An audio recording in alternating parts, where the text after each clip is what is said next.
नमस्कार दोस्तों, इस कहानी की लेखिका हैं पुष्पा कुमारी जी।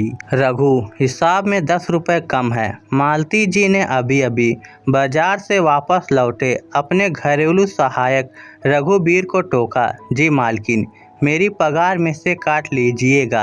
यह कहते हुए रघुबीर बाजार से लाई सब्जियों का झोला उठाए रसोई की ओर चल पड़ा और मालती जी आज फिर कुछ कह ना पाई, लेकिन उनके चेहरे के बदले भाव पड़ते उनके पति सुधीर जी उन्हें समझाने लगे। क्या हुआ मालती, 5-10 रुपए का हिसाब तो इधर उधर होता ही रहता है, इसमें इतना परेशान होने वाली कौन सी बात है। यह एक बार की बात नहीं है जी। हर बार जब मैं रघु को बाजार भेजती हूँ अक्सर वह 5-10 रुपये अधिक खर्च कर आता है। पूछने पर हर बार यही कहता है कि पगार में से काट लीजिएगा, तो काट लिया करो, इसमें दिक्कत क्या है। वह तो मैं काट ही लूँगी, लेकिन ये 5-10 रुपये का करता क्या है, यह भी तो पता चलना चाहिए ना। मालती की परेशानी जस की तस बनी रही। अब छोड़ो भी, घर के सारे काम रघु अच्छे से करता है और 5-10 रुपये के लिए अपना मूड खराब मत करो। यह कहते हुए सुधीर जी टहलने के लिए घर से बाहर निकल गए, लेकिन मालती जी अपनी सोच को विराम नहीं दे पा रही थी।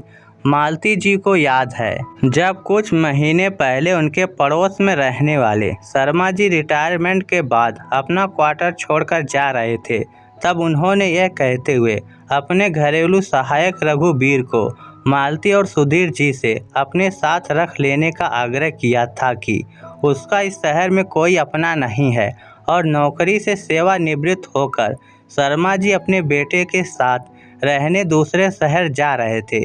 इसीलिए सुधीर और मालती जी ने रघुबीर को शर्मा जी के आग्रह पर घरेलू सहायक के तौर पर अपने साथ रख लिया था। वैसे मालती जी वर्षों से रघुबीर को शर्मा जी के घर पर घरेलू सहायक के रूप में काम करते हुए देख रही थी। घर की साफ सफाई से लेकर स्वादिष्ट भोजन बनाने तक का हुनर था रघुबीर के हाथों में। शर्मा जी ने यह भी बताया था कि रघुबीर कभी झूठ नहीं बोलता और ना ही कभी चोरी करेगा। वह लालची भी नहीं है, जो पगार आप देंगे वह उसी से संतुष्ट रहेगा। लेकिन अब रघुबीर की इस अजीबोगरीब आदत से मालती जी परेशान होने लगी थी।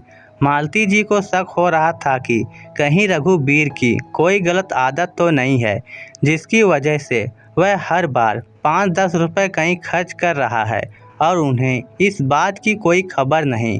इसी सोच में मालती जी ने रघुबीर के बारे में और जानकारी प्राप्त करने के लिए शर्मा जी को फ़ोन लगा दिया। हेलो मालती जी, नमस्ते, कैसे हो आप लोग? शर्मा जी बोले।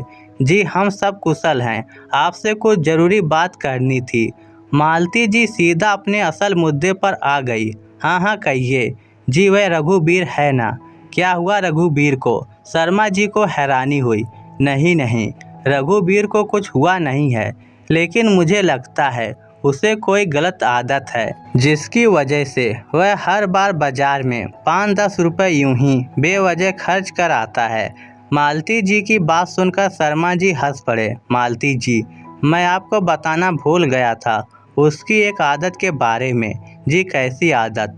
मालती जी कुछ हैरान हुई। असल में बहुत पहले जब रघुबीर छोटा था वह मुझे बाजार में भीख मांगते हुए मिला था, तब मैं उसे अपने साथ ले आया था, लेकिन हमारे साथ रहते हुए भी वह हमारी तरह नहीं बन सका। मैं कुछ समझी नहीं, आप ज़रा खुलकर बताइए। मालती जी की उत्सुकता दुगनी हो गई। असल में रघुबीर आज भी जब बाजार में किसी को भीख मांगते हुए देखता है तो उसे नज़रअंदाज नहीं कर पाता। वह भूल जाता है कि उसकी जेब में पड़े रुपए उसके नहीं है। वह उन्हीं रुपयों में से 2-4 रुपये उस गरीब के हाथ पर रख देता है। शर्मा जी की बात सुनकर मालती जी निस्तब्ध हो गई और रसोई से बाहर आते रघुबीर को देख आत्मग्लानि से भरी मालती जी की नज़रें सोचकर झुक गई कि एक गरीब दूसरे गरीब का दुख देख सहायता करने की सोचता है, जबकि हम 2-4 रुपयों के लिए भी किसी गरीब पर शक करने से बाज नहीं आते। तो दोस्तों, इस स्टोरी को लेकर आपकी क्या राय है?